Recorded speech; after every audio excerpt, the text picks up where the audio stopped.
ঘেরা ঘর বাঁধতে লেগেছি। ফিরলে তুমি। অবশেষে এলো সেই দিন যেটা আমি কখনো আশাও করিনি, সেটা তুমি ঘটিয়ে দিলে। তুমি ফিরলে আমার কাছে, আর তুমি জিজ্ঞাসা করলে তোমাকে কি আমি ক্ষমা করতে পারি না।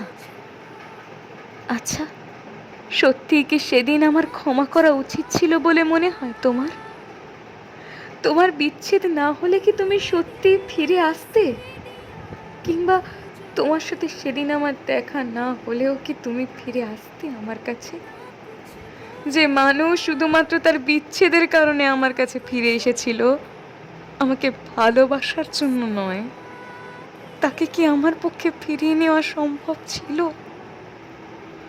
তুমি তো এরকমটা না করলেও পারতে আমার সাথে।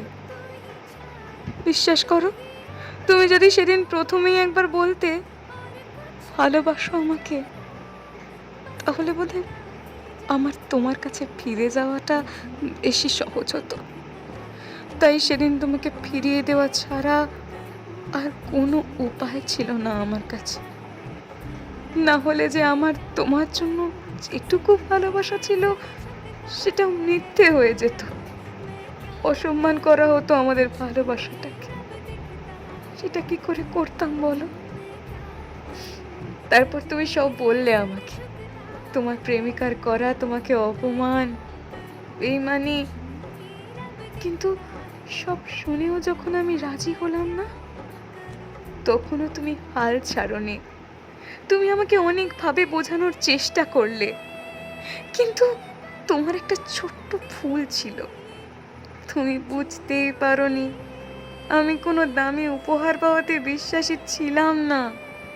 আমি সেই প্রথম থেকেই শুধু চেয়েছিলাম তোমার মুখ থেকে একবার ভালোবাসি শুনতে। তাই সেদিন আমি তোমার সাথে অনেক খারাপ ব্যবহার করেছি, অনেক অপমান করেছি। কিন্তু বিশ্বাস করো, সেদিন তোমার থেকে বেশি আমি কষ্ট পেয়েছিলাম। সেদিন তোমাকে বাধ্য হয়ে ফিরিয়ে দিয়েছিলাম। তারপর বাড়ি ফিরে অনেক কেঁদেছি জানো। অনেক দিন পর আমি সেদিন মন খুলে কাঁদতে পেরেছিলাম। আর ভেবেছিলাম এত কিছুর পরেও আজও তুমি বলতে পারলে না ভালোবাসো তুমি আমাকে। বুঝতে পারলে না শেষ পর্যন্ত ঠিক কি চেয়েছিলাম আমি।